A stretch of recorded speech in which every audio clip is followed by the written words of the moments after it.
online broadcast network, AFTERBUZZ TV. Over 20 million weekly downloads in over 150 countries, and your number one source for after-show entertainment.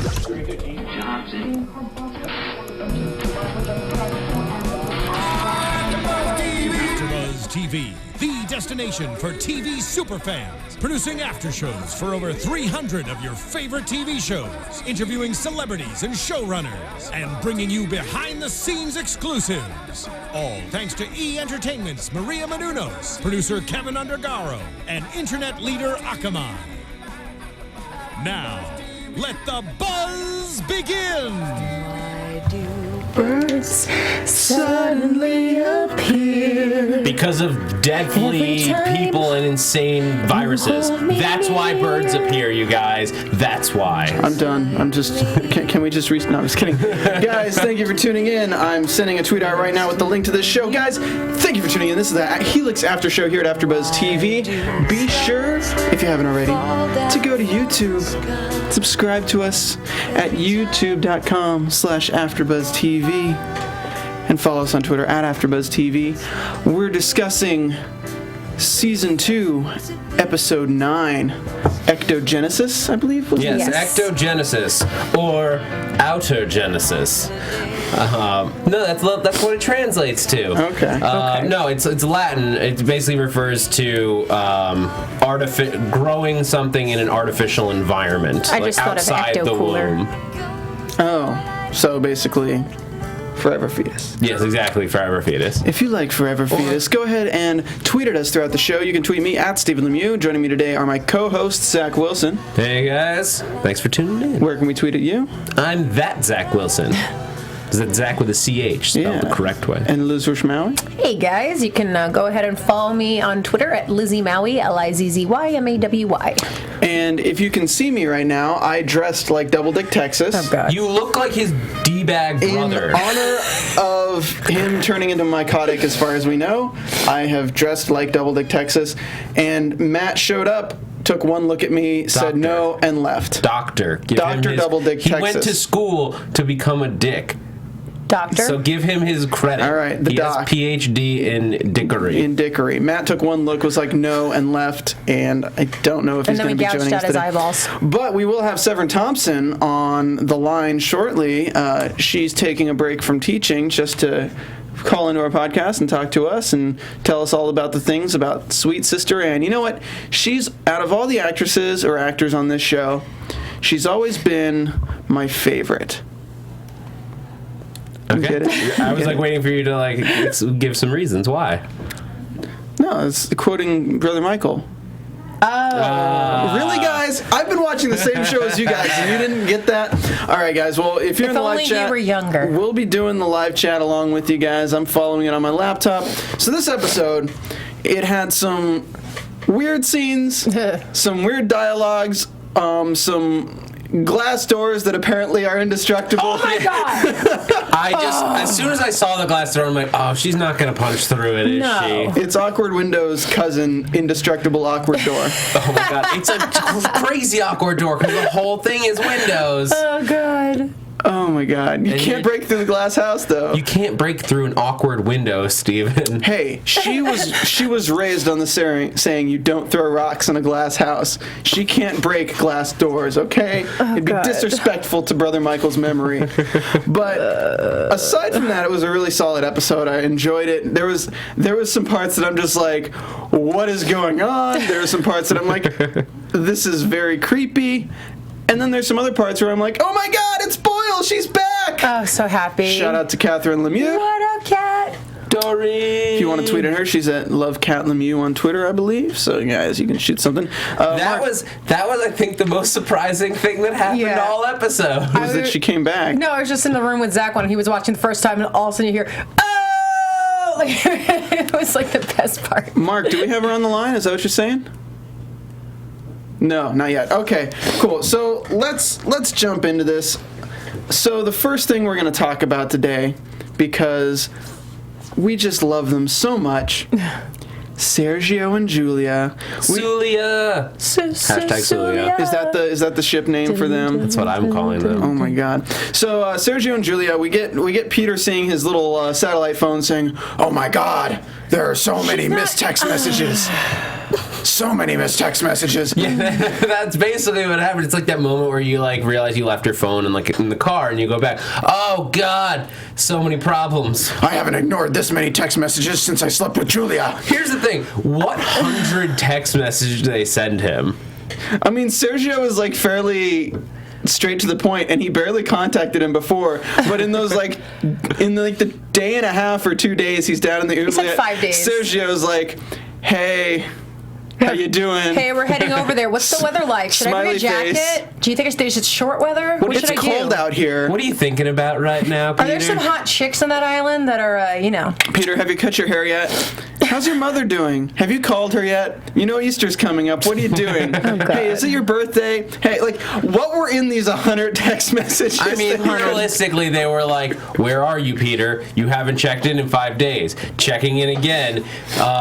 Asshole, you should probably let us know what's going on since you're supposed to be our man on the inside. We're coming to the island, bro. You should probably get back to us, or we're gonna have to tell Mom and just come. I'm gonna have to tell Mom. I'm gonna tell your ex, really. I'm gonna tell your ex, Mom? who I'm now sleeping with. Ignore the mom thing. I'm moving forward from that. Maybe he got like an emoji text from Alan that's just like this symbol, but like a little cartoon emoji guy doing this, and it's a with GIF. like a sad face. It just says run. He's got like voicemails. Run. You need to get out of here, Peter. Why is everybody Batman? Anyway, No, not everybody. It's just it's Alan. just Alan. No, but And he was everyone just who's doing related to Alan Peter's and everyone who voice. slept with Alan has that voice. Julia too? Hi guys, I'm Julia. STV, sexually I'm trans. from the Ilaria Sleep with me Corporation. again, Alan. All right, so back on track. Sergio and Julia show up and they're like, "It's locked. There's no way we can get over this. We're going to be lit up like ragdolls if we jump over it. Why don't we just try knocking?" All right. And of course, who's the Hey first guys, it's person to Peter. answer? Thanks for coming to my home. It's so good to see you. So Peter knows his way around, and Peter kind of debriefs them on the situation. But Peter's been wooing this sweet sister Anne. Would you say wooing? Would you really think that that's what he's doing? He's kind of been wooing her a little bit. I mean, he's siding with her. Yeah, but I don't There's- see any romantic vibes of him like trying to get to her or anything like Are that. you kidding? It's just like they're like blasting hormones at each other They're That is like throughout this disgusting mental episode. image. they're about to graft some plants together. Oh snap! Maybe some planting, as long as he didn't eat the apple. Hopefully he didn't eat the apple. So they show up, and they're basically going to try to take things to their favor. We'll talk about the scene between Anne and Amy in a moment. But speaking of Sister Anne, because that's what we're kind of talking about right now, we have the woman herself, the amazing, and out of all the actors on this show, she's always been my favorite. We have Severn Thompson on the phone, who plays Sister Anne on the show. Thank you so much for taking the time to talk with us, Severn. Hi, thanks for having me. It's such a pleasure to have you on the show, and I know we've been trying to get you for a few weeks. We actually have a few comments on our last video like, you guys should really get Severn Thompson on the show because she's amazing. And we took their advice, and we got you here. How are you doing?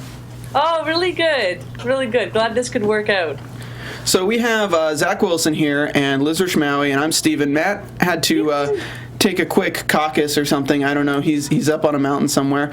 Oh. And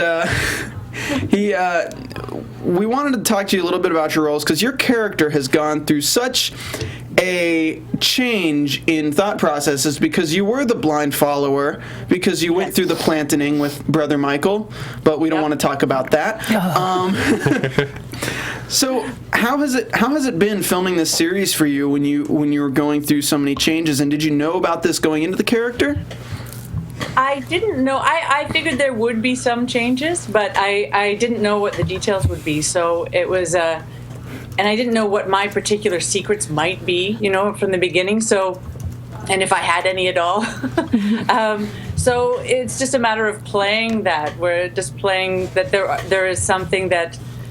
There are some things that I'm experiencing that I might be hiding, just to be prepared if there's anything like that will come up later.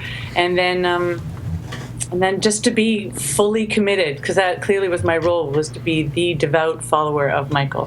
When you first got the role and you were like starting on the show, how much did you know about her? Did you just know she's a member of this crazy cult, or did they give you like her full backstory? I did not have a full backstory, so I had to do a lot of that on my own. I did some research into other cults that had gone before, and that was really interesting to see interviews with people who had been part of, say, Jim Jones's group or other groups that seemed so reasonable. You know, they seemed like reasonable people that somehow got caught up with ideals that sounded good. They always sound good, and then they turn and they drink the Kool-Aid. They drink the Kool-Aid, yeah, honey, if you will. Yeah, They drink those honey so berries. it was nice to play somebody who I knew was on the darker side. We know that we're suspect in our practices, but the intentions aren't bad. yeah. I have a question. So, I know you can't give too much away about future episodes or what's coming, but so far, Sister Anne has seemed almost like this innocent little sheep, blind follower.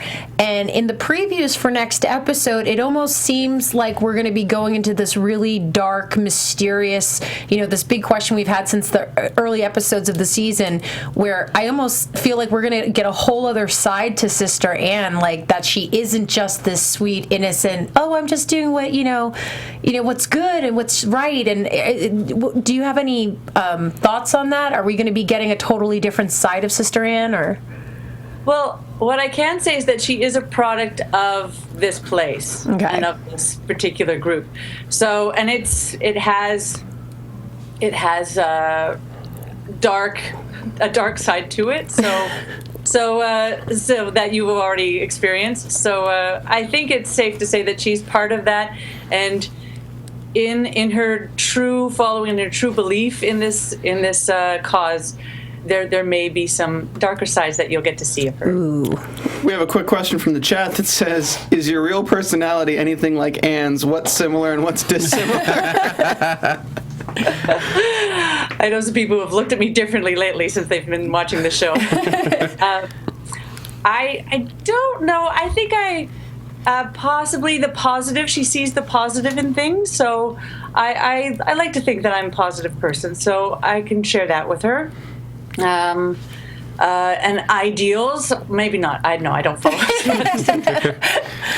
I think that's about it. She's very intense and very, very driven. So I'm not quite that intense. So we were going to talk about this scene between you and Sister Amy, who this has been a bit of a power struggle here. Mother-daughter craziness. Mother-daughter sister. That I have in common. I'm a parent. I mean, I'm not a parent of a child as old as Amy, but it's difficult, and she is having difficulty being a parent. Yeah. Really tough time. So we have this moment where you're trying to be Brother Michael. You're trying to tell everyone that everything's going to be okay and to trust the CDC. Everything's going right, and Michael was the crazy one. And Amy comes in here and just messes that up for you and brings everyone together in cultish fashion.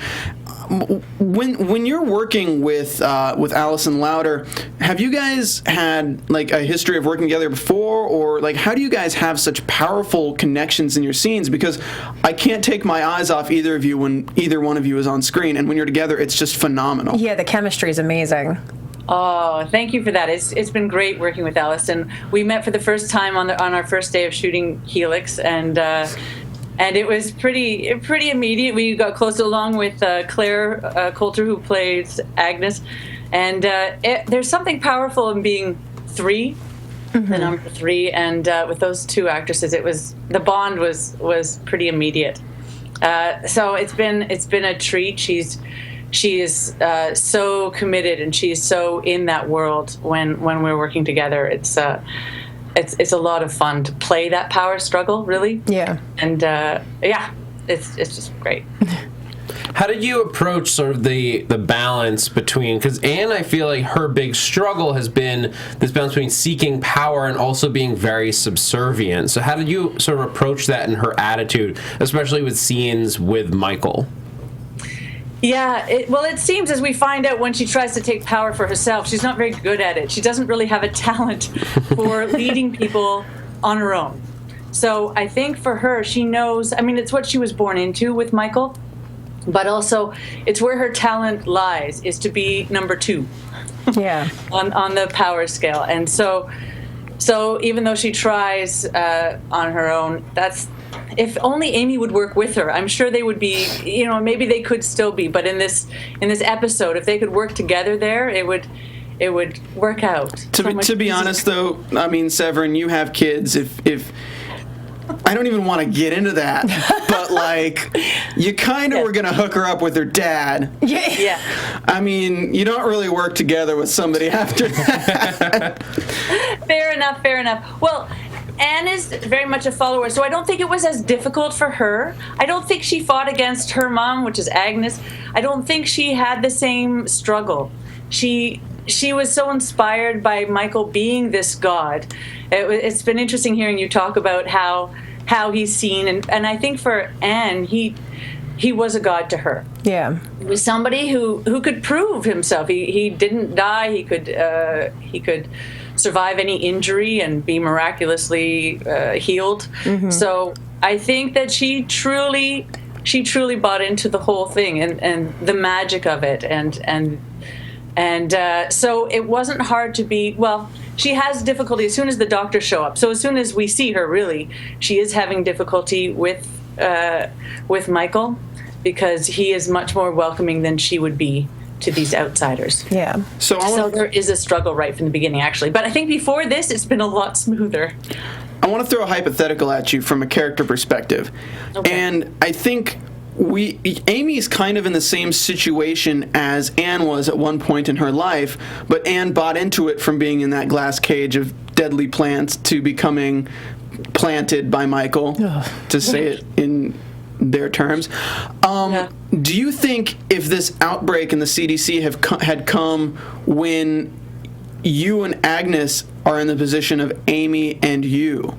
Because I feel like Amy is in that like rebellious stage, but the only thing that propelled her to actually have this coup was the involvement of the CDC and finding out that there is more than one immortal. So that kind of takes away, it's like learning the magic trick. You think they're amazing, but once you know how to do it, they're just a person like you and them, and then you can take their spot. Right. It would be curious to see what Anne would have done in Amy's place. I don't think she wasn't so against the idea of being with Michael, as gross as it sounds. So I don't think it would have been quite the same. I think even if the doctors didn't come, Amy was going to get up to some trouble. Mm-hmm. So I don't think it'd be the same scenario. Whether maybe when Anne was younger, she would have been more open to the possibilities of outsiders and wouldn't have been so closed off, and maybe she would have made some realizations. If she'd found out that Michael was not the only immortal at that point, I think there would have been big changes for her then, just like there are for Amy. What was it just like there are for Anne now, yeah. What was it like working alongside Steven Weber for the majority of your scenes? It was great. What's funny is he's so good at being creepy, but he's actually very funny. He's a very funny and very friendly man, and so it's interesting. He's very different off camera than he is on.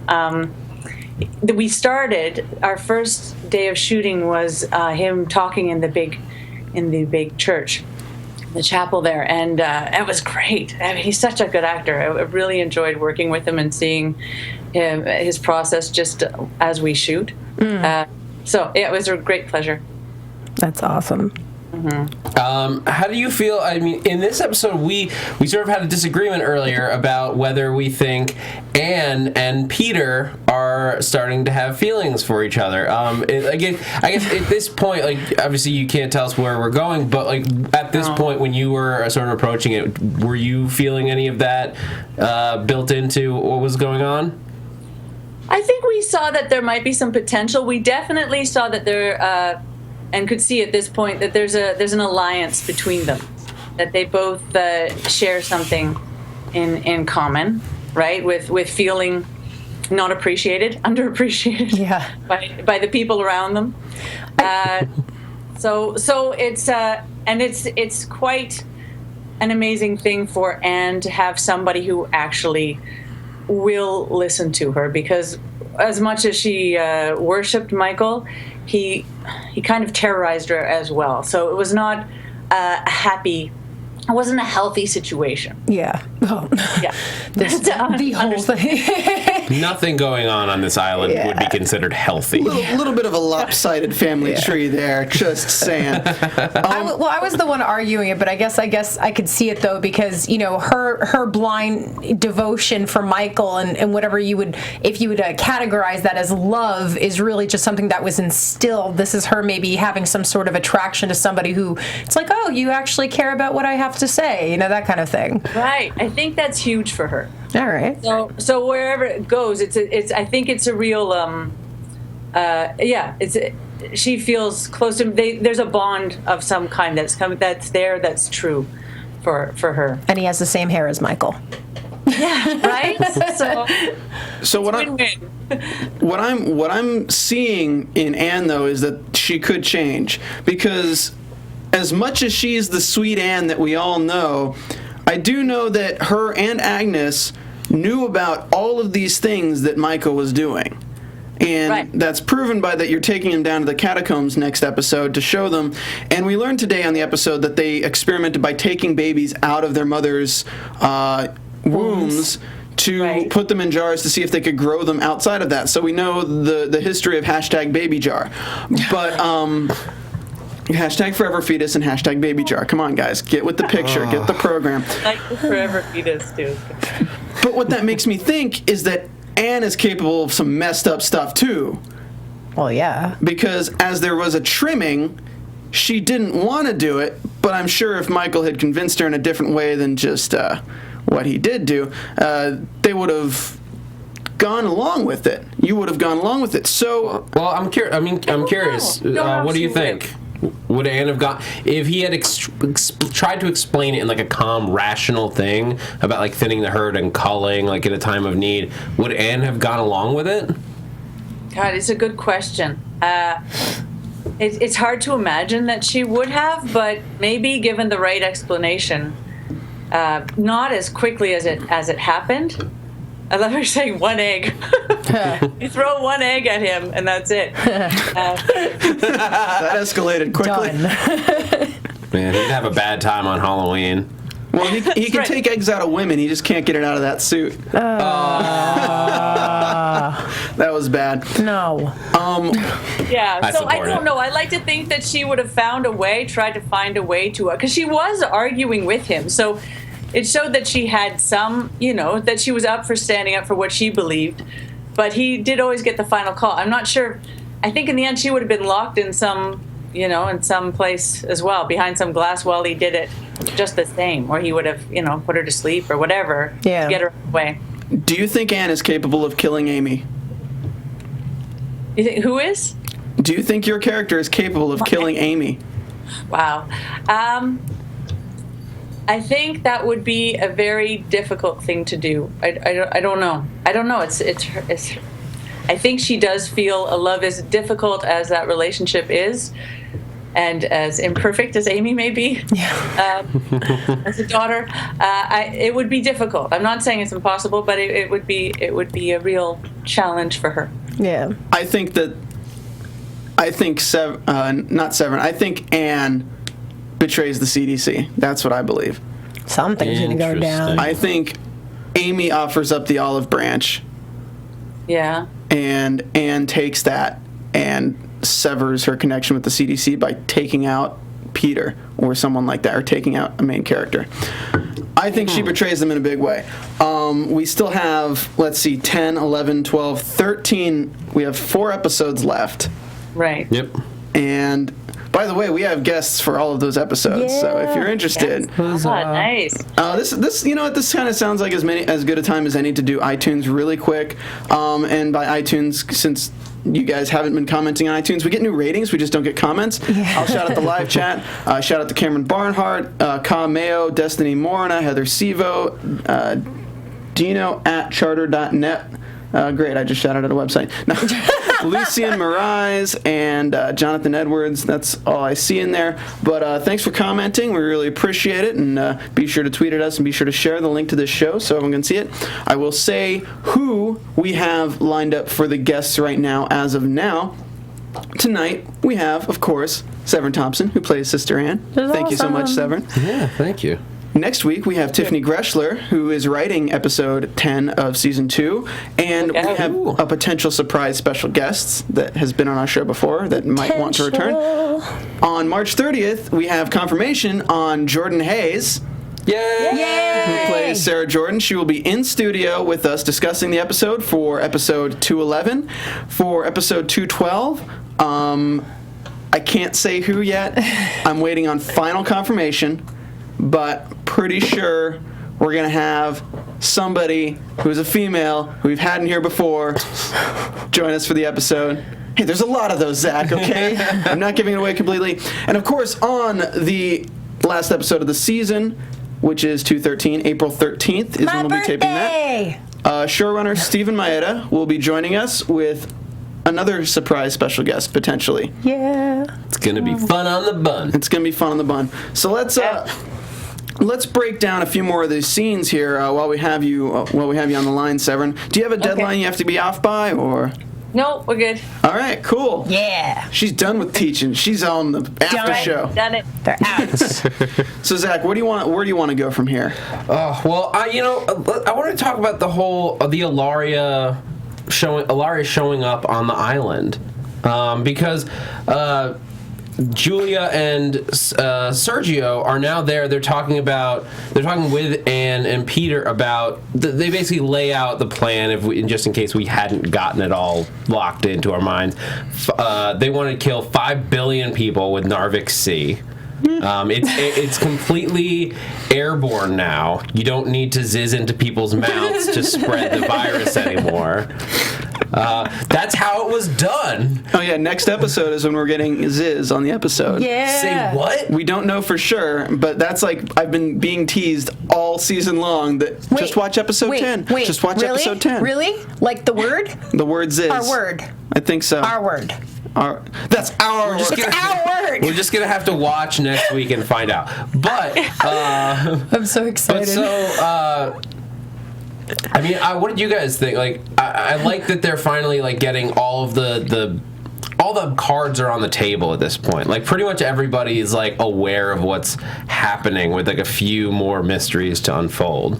I like it because I'm seeing new ways of things to play out, because what they did was they moved the season so far along so quickly that all of my predictions from the beginning of the season have already like either not happened or can't happen now, because they've gotten to a point where all the characters around them have either died or turned into something.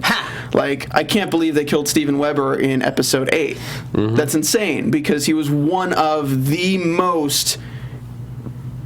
best parts of season 2. I gotta say, like, every time Brother Michael was on camera, I was enthralled. I loved it. So for them to kill him off, a holographic Tom Jefferson, in Sleepy Hollow. For them to kill him in episode 8 was a surprise to me, because there's 5 episodes left, and now we're going to really expand this power struggle between Amy and Anne. But now we have Anne and Peter teaming together. But Peter's got Julia not so much on his side, but he's just basically the spy. What we learned today. They're not at all on the same side. Like, this actually led me to question how much loyalty Peter actually has to Ilaria. Yeah. So he's just like, you're a pig. Well, pigs get fed. Oh my God. So he's just after the money. He's like, you know what? He wants $100 million and immunity. I'll give you these apple seeds, but I want $100 million and immunity from Ilaria. Boom, there's no apple seeds. Here's the interesting thing with Narvik Sea being airborne. So like they have to have a cure that they can give to the people they want to survive. Yeah. I wonder, though, if this is a wild theory speculation now, if Peter doesn't get the vaccine because he's been exposed and cured of Narvik's A and B, would he become the Vector King again? Oh my God. And then he'd be the king of the world. Super Vector King? I don't know. I did a face swap with it was super. with Neil Napier and Allison Louder. Why? I don't It was know really why. creepy. It's on my Twitter if you guys want to see that. But I like the line at one point he goes, or it's interesting at least. Peter goes, "I know Anne and I know the Abbey." I'm like, Yeah. you've been here for like a week, man. Yeah, but And half remember, of that time you were in the oubliette. but remember, I'm not good at French. he knows a little bit more than anyone else knows because he was where Alan was snooping around. He easily knew where Alan was going to find out secrets, and he easily, like, I feel like I thought he just followed him. he might have just followed him, but then he probably learned a lot from knocking him out and waking him up in the middle of an apple field. Yeah. But the big info the other big info drop that we got is we got an explanation of we know who Mother is. Who is Mother? Mother is the tree, the tree of life, I guess, or the tree that survived the fungus. the tree of infertility. So right. what I wonder is if Mother is related to the blood tree that they've been eating off of. Well, I have a question for Severn. Is Yes. it just me, or when you opened the safe, or when Anne opened the safe, did she not seem as surprised as I would assume that she'd be like if Mother was gone? Like, I almost feel like for her to have not been in on that, like I almost wonder if she was in on that for it to be missing.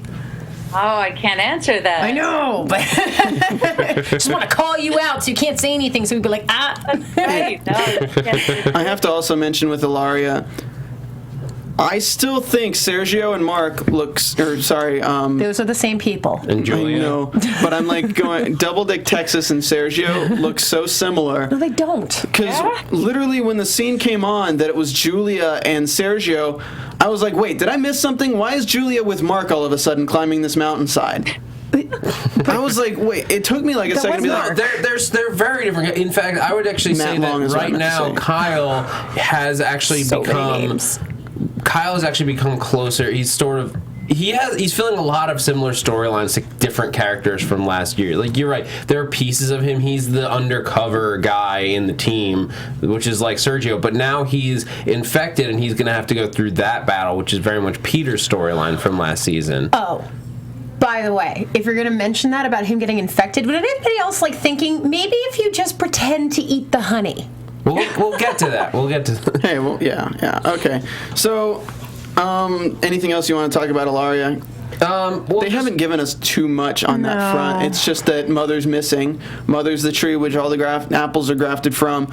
The orchard went through a fungus that only one tree survived and binded with the fungus and is the only one that produces the seeds that grow these orchards with apples with no seeds. Not seeds. They have to take a root, like if you have a succulent. Usually, you can just take a branch off, stick it in the ground, and then it'll grow. Got it. Okay. So that's essentially what they were saying is happening here. I'm surprised it was so small. That safe was tiny. I was thinking we'd go and see this gigantic tree underground or something Well, like I that. think that's now. I guess they have to go into the woods to go to the original tree and take another sample of the root. Maybe because I think this blood tree is something to do with Mother. Ziz tree. It's totally the Ziz tree. The Ziz tree. Ziz tree. Ziz tree. And Ziz tree. Look at it at the very end. It's just a tree, and there's red Ziz just pouring out of the branches. So we have yellow Ziz, we have red Black Ziz, Ziz. we have black Ziz. You just have normal Ziz. White creamy Ziz. We can shut up. What? That's what it was in the scene with the thing. You're gross. You're the one who made it You gross. just have your standard variety Ziz. That's the black stuff that the Vectors had last season. And then you have pus Ziz, the result of being a mycotic. And now you have tree Ziz, which is red. Severn, I don't know what to tell you. You're just hearing this, and I don't know what your take on this is. What is going through your mind at this point? I've picked up a little bit of it. I've watched a few of your shows, so I'm a little bit up to speed. I wouldn't say fully. Okay. All right, so let's jump into Amy and Sarah. Amy's crazy, hands down. She's just crazy. She's lost it at this point. Any sanity that we thought that she had before, I was willing to give her mostly benefit of the doubt. Raised in a cult, trying to fight her way out. Random hand jobs, it happens. To survive. scientific hand. Like they're like Scientific hand jobs. Like she has to go about it. Like she's like it's mechanical. She's like, well, I gotta do this if I'm gonna take over the island, you guys. Oh, God. It is mechanical. Yeah, so she's gone through various phases of trying to sleep with Double Dick Texas to Handry to. I wonder if she is a virgin. No, she is. That's. Yeah. Yeah, That's she the whole is. thing. Because Okay. every guy on the island's infertile. Doesn't mean you can't sleep with them. Sorry, sir. What were you saying? I said I'm her mother. What do I know? But I think she is. Yeah. Yeah, but sisters talk to each other, so maybe you can put the mother side away for a second and figure. Severn, can you cover for me? Mom's gonna be home any Oh. Anyway, so they're going through that, and basically she gives her the ultimatum last episode: make me immortal, and I will give you your baby back. Batman now. Amy Batman. She doesn't know. No. She's a very sweet voice. And that's what Make me makes it immortal. scary. Why does she sound like Mickey Mouse when you do that? All right. Oh, Anyway, I mean the whole It's a mortal boy. the big thing is she's got the baby in it. She's got the forever fetus in a jar. She explains the jar. We find out about we baby got some jar. explanation as to like where that whole experiment came from, so it makes sense. It fits. But then she wants to become immortal, so they're gonna have to do a spinal tap. yeah.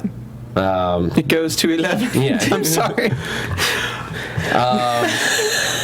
No, you beat me. I couldn't think of a good Spinal Tap joke in the moment. But I thought it was very demanding. I want immortality today. It was just you like have all eternity. It was like a you- kid. Yeah, it was like a little girl who's trying to get what she wants, but it's also from the point of view that she's worked so hard to get out to take Michael's place, and now she's there. She realizes that it has no power unless she can live throughout the series of it, like live throughout the generations. So she needs to become immortal, which, you know, the one weird cut of this episode was right here, was when we're talking to Sarah and she's like, you got to make me immortal now. And then the next scene, Sarah's like alone in the dangerous plant room, Yeah. cutting up a plant, getting that mind control plant, Look like a lychee. and nobody's watching her or anything. Is that what it was? It was the mind control plan? It was the same. It was the time machine. Yeah, it was the time machine thing. plan. 'Cause Oh, okay. I totally missed that. I wasn't sure if it was like some natural anesthetic, but that makes sense. yeah, so she gets that, and then suddenly we're back with, all right, well, you have to do a spinal tap on me, and I'm sorry, but if I'm ever going to get a spinal tap, I'm not letting somebody who's never done it before do it to me. Yeah. I mean, they're holding your forever fetus hostage. oh God. My forever fetus can go forever itself. I'm not getting a spinal tap from a novice. I don't want. No. This is funny. Bridget Shea Wardstone in the chat roll is comparing, because like Amy is the product of incest, and so she's basically saying she's Joffrey. From Game of Thrones. Oh my God. Yeah, right. she's like not supposed to be in charge, but she's totally gotten herself in charge, and she's like when she doesn't get her way, she's throwing tantrums and like Hashtag hot Joffrey. really Might be willing to turning kill purple. people. Yeah, she's hot Joffrey. God. Cameron Bernhardt says no more land job or hand job. Hey, Don't know that you yet. gotta give it up for Handry. Handry, yeah. He laid it all on the line. Put his So for his romantic. love. He loves that girl. I'll become immortal for you, Or even if die. it doesn't work. Handry just turned into Batman Handry. I'm gonna throw this microphone. But at you. no, he decides that in case Sarah was going to try anything, he'll let her do it on her first and make him immortal. So now he'll be friend zoned forever instead of just for his lifetime. We'd be together forever. And she does. She looks down at that point, She's like like, she can't meet his eyes. yeah. Like, I really want to be immortal. I'll put so you down I'm gonna there with say my yes. dad. Oh God. Okay, so a couple things. The syringe that Sarah has, she makes that thing out of the time machine, Yes. and then it's in the clean syringe. And she goes, "Okay, now we got to move this syringe to a clean syringe." But it's like, wouldn't they question, well, what the heck is that liquid stuff in the syringe? She There's said she already was- liquid stuff in the wasn't. syringe. She was going to move it to a clean syringe and then swap them. Yeah, but it looks like she exposed it under the rug. She literally, like, she said, okay, now we have to transport it to another syringe. She lifted the rag, that stuff that she concocted, and there it is. There's a thing. It's already clear liquid in a syringe. I don't know. Didn't she use it as the anesthetic? I No, she was rubbing stuff on for the anesthetic. Oh, okay. Yeah, because But, Henry likes that. But yeah, so she spinal taps that ass, Oh, God. and he does not feel anything. He's like, oh, okay, cool. I don't feel anything. You must have done something. But see, at this point, I'm like, why wouldn't Amy assume? Like, I assumed that was the immortal serum working. I thought it was actually she gave him the immortal serum. You okay over there, Liz? Well, no, I mean she did. She did give him the immortal spinal tap fluid. The question is whether this seizure is part of the process of him becoming an immortal, or if it's his body rejecting the outside fluid. Because I mean, the other part of this thing is that you're not necessarily a match for spinal fluid. Seriously. For that's a huge thing. Even family members aren't necessarily matches. Let's just say that Ilaria probably would have tried putting spinal fluid in somebody else a long time ago if it was that simple. Maybe. Just saying. I'm curious. Well, on the subject of immortality, Severn, I'm curious. Do you think Anne, if given the opportunity, would become an immortal? I think she would. If there was I don't think she would risk everything as Amy is doing. I don't think she'd be in the same rush, but she would do it because I think they've grown up with this as a dream for the sisters to become immortal like Michael. So there'd be something in that. I don't know. I don't know if that's. I don't think it's big on her list. Not like Amy, but she would do it if it was offered and it seemed like it would work. Yeah. Okay, so a couple things. So, speaking of this, so Amy runs out of the room, locks Sarah in the room, and in awkward windows, awkward indestructible door. Break the freaking thing. And then there's a part, I think, even before that, where she mentions you're not going to see your son again. Okay, here's the question I have. If anybody out there who's in the chat room or anything can remember how far along Sarah was when she was pregnant. Because if this baby is only like a month and a half, when is it exactly that you can tell the gender of it? Because you shouldn't even know that it's a boy It may have started growing when they took it out of her, though. Yeah, but didn't they say something about how the reason all the other babies died was because they were growing, and then the immortal baby was made because the immortal baby wouldn't grow? Yeah, that's what they were. They basically say in this episode that it's not growing. Yeah, that's the idea. Which again, but here's the thing. I think you can explain. She would only have been a week pregnant at most, because if it's Alan's baby, she gets pregnant on the base. Yeah, how long in that base Arctic for? Biosystem. But I'm willing to let it slide because who knows how the immortality thing works. It could have taken a little while. It could have changed the eyes and not gotten into the entirety of her system right away. She's been pregnant for over a year and a half. But the baby could have grown a slight bit more before it absorbed enough of that to become immortal, is what I'm saying. So I'm willing to let it slide in that it's clearly not a week-old pregnancy. So yeah, we'll talk. It's sci-fi, guys. Unfortunately, we're running out of time, so I gotta drop this storyline. Yeah. Because that's where it ends. It ends with Handry turning into craziness, and you see for just 2 more seconds. I mean, you see him going and changing into something, his face was blowing up a little. So I don't know what she injected. It might have been more than that. We don't know yet. We're gonna probably find out next episode. Yay. Moving on, Matt Long's character Double Dick Texas becomes Double My Cot Dick Texas. Somebody tweeted me that. I gotta shout you out for tweeting me that. Double My Cot Dick Texas. He gets kidnapped while they're outside looking for... Okay, Dr. Double My Cot Dick Texas. Double. He gets captured while they're out there looking for him with Cadmus and Carol, these super creepy, mycotic villagers who make soup and stuff and just eat eyeballs. And we shout out to the actress from episode 1. We see her hanging upside down without eyes again. We get a little Little ode to her. And they hold him hostage. He's trying to figure out a way out. Soren tries to help him, but then the guy catches him. He tries to turn them against each other, but then she shows him her honey. Phrasing. And then he takes the honey, takes all the blood tree stuff, and runs away.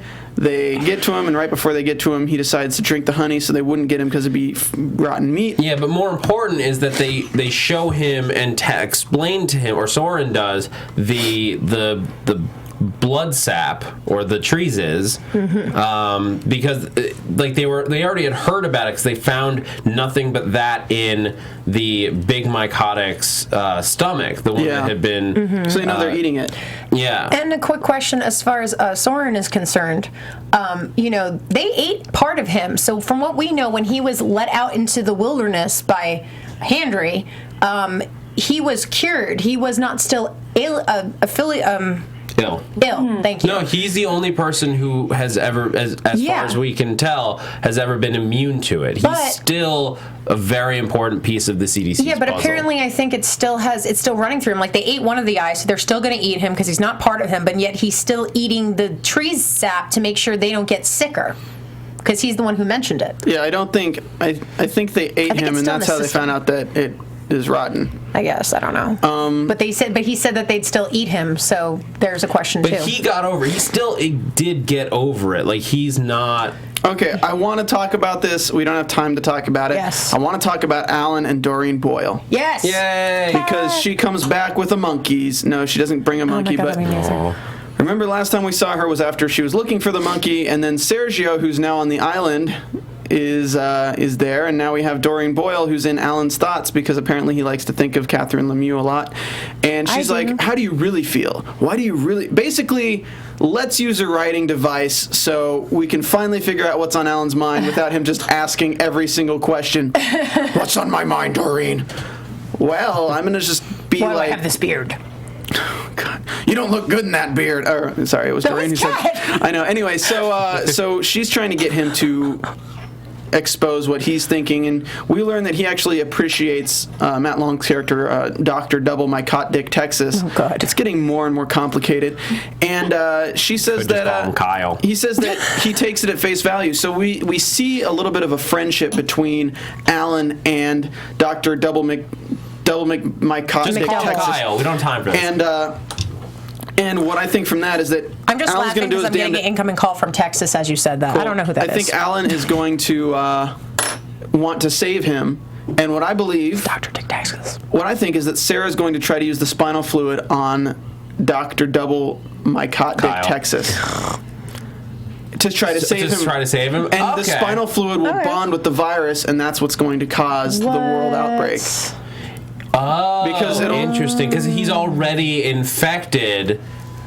So if the virus is in a spinal fluid and bonds with the silver spinal fluid, it'll create a virus that can actually affect that. He becomes the Immortals version of Patient Zero. Yeah, so she tries to save him, and by trying to save him, dooms all the Immortals. What? I like that. That's a cool theory. All right, whatever that was. Yeah, let's go into predictions right now. After you drop that ridiculous prediction. I know, I'm sorry. Severn, what do you predict? Is anyone in the booth? Oh, we have Skype on full screen, so we can't do predictions. Mark Doniga's like, exactly, you know. Yeah, give him Batman voice, too. All right, what do you guys think is going to happen next episode? What am I thinking next week? I'm jumping ahead. I think Anne and Peter are going to be they're going to become a team. It's going to break down into, like, we have Amy trying to trash the forever fetus. She's going to accidentally, here's my big prediction, she is going to lose the forever fetus somewhere in the jungles, and then flash forward, Julia is going to find it. Because that's her whole mission, is to find Sarah's baby. Okay. Because supposedly it's still on the island. All right. Okay, Liz? All right, well, that goes against my whole thing of who Caleb is. So I'm going to assume that that's not the case. I don't know what's going to happen to Forever Fetus, but I think that's why I asked Severn about what's going to happen, because I think whatever's going to go down, whatever they're bringing them down to the basement for, that's where some really crazy messed up crap went down when we first started watching the series with, like, the pouring into people's mouths and missing teeth and all that stuff. So I'm thinking some really crazy stuff that we haven't seen as part of her personality is going to go down. We're going to find out if she was behind taking the mother tree or something, if that was a big thing. And I kind of agree with you where I think she might team up with Peter on something to kind of go against Ilaria. If Ilaria shows Peter that they're not actually going to stick through with their side of giving him money and stuff. Or Peter just finds out that Julia slept with Sergio. Yeah, I really think he's everyone past that. can assume that. I mean, Yeah. I wouldn't leave Sergio in a room with my girlfriend. I don't think anyone would. He brings me candy. That's all I care about. Anyway, Severn, I want to thank you a lot for joining us. It was great to get to talk to you. Do you have any projects coming up that you want to promote, shout out, and get people involved in? I have a couple of theater projects, but I can't really announce them yet. No. I've got a new page on Twitter. Thanks to you guys. I was inspired, so if they can watch there, something will come up there. I'll show it there. Thanks so much. I love your show. It's fascinating to hear all the theories, and it's great. What's your Twitter handle so people can find you? Right. It's Severn Thompson, Severn Thompson. Yeah? Nice. Well, thank you so much for joining us on the Helix After Show. I'm glad we got a chance to talk to you. Okay. Bye. Bye. I think Forever Fetus is still on the island. And that's all I'll say about that. That's the end of the show. That's the end of the show, guys. All right, guys. Thank you so much for tuning in to the Helix AfterBuzz TV After Show here at AfterBuzz TV. This was Season 2, Episode 9, Ectogenesis. And next week we'll be breaking down Season 2, Episode 10, Mondays at 5 p.m. Pacific Standard Time. Next week, again, we have Tiffany Greshler in studio and a tentative surprise special guest that people like to sleep with, apparently. It's going to be a blast, so tune in. And, so you can follow me on Twitter in the meanwhile at Stephen Lemieux, StephenLemieux. And if you're a fan of AMC's Better Call Saul, we're going to be doing the podcast for that show later tonight, so go ahead and watch that episode and tune in live or watch us on the YouTubes. Go ahead and subscribe at AfterBuzzTV.com or YouTube.com/AfterBuzzTV and check us out on iTunes and SoundCloud. Give us a rating and review on iTunes so we can read them. Come on, guys. And hit that thumbs up. Hit the thumbs up right now. Do it. Do it. Do it. You need to hit that thumbs up. Oh, God. This is Doreen Boyle. This is also Julia. This is also Matt Long and Severn Thompson. Hit it so he stops. Guys, I'm Zach Wilson. You can follow me on Twitter at @ZachWilson, and a bunch of shows here at AfterBuzz. Agents of S.H.I.E.L.D. Grimm comes back this week, and especially tune in for Better Call Saul later tonight, because we're going to announce a special guest that we have coming up later in the season. Hey guys, I'm Liz Rishmawy. You can follow me on Twitter and Instagram, same name at Lizzie Maui. That's LIZZYMAWY. And I'm done. All right, we'll see you guys next week on the Helix After Show. Woo! From executive producers Maria Menounos, Kevin Undergaro, Phil Svitek, and the entire AfterBuzz TV staff, we would like to thank you for listening to the AfterBuzz TV network. To watch or listen to other after shows and post comments or questions, be sure to visit AfterBuzzTV.com. I'm Sir Richard Wentworth, and this has been a presentation of AfterBuzz TV. Ziz you later. The views expressed herein are those of the hosts only and do not necessarily reflect the views of AfterBuzz TV or its owners or principals.